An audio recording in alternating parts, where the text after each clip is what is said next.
Ito ang pinakapaborito kong lugar sa amin. Kapag pagod ako, dito lang ako. Pinagmamasdan ko lang yung langit. Para bang nawawala yung pagod ko. Look, thank you for bringing me here. You have a beautiful family, Ikay. Ang sarap nyo kayang panoorin.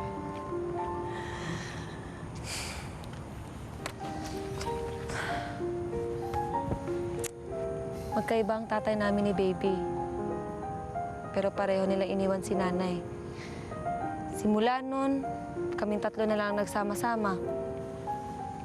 Pero kahit ganun pa man ang kahirap ang buhay namin, sinisigurado talaga namin na masaya lang kami.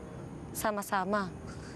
Kaya nangako ako sa sarili ko na lahat gagawin ko para mabigyan lang si nanay at saka si Baby na magandang buhay. And I'm sure that will happen. Kaya pala ang seryoso mo sa trabaho. Masipag ka. Magaling. Sige na nga. Bait na din. Maybe that's why Ate trusts you so much. Ikaw din naman na. Magaling ka din. We, really now? Oo nga. May saltik nga lang ng konti. Pero para sa akin, very good ka. You don't know how much that means to me. Yung masabihan ng very good.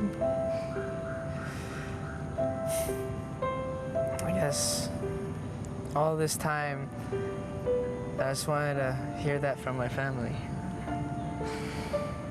I want to feel that they believe in me. That they love me. Mahal ka nila. I don't see it, you know. I don't feel it. Hindi ka naman mahirap mahalin na.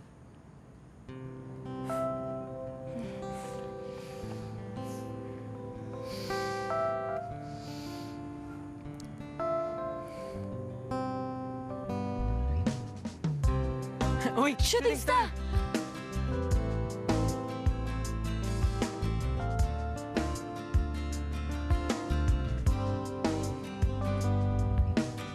Nung makita kita, napangiti mo na ako.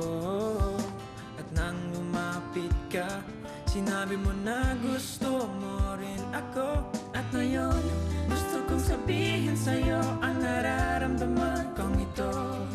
Na ikaw ang nilalaman ng aking puso. Baliw na baliw ako sa'yo, aking sinta. Oh my, aking princess. Hello mga kapamilya! Be updated with the Pinoy Big Brother housemates by clicking the subscribe button and watch all the latest videos by clicking the I button above.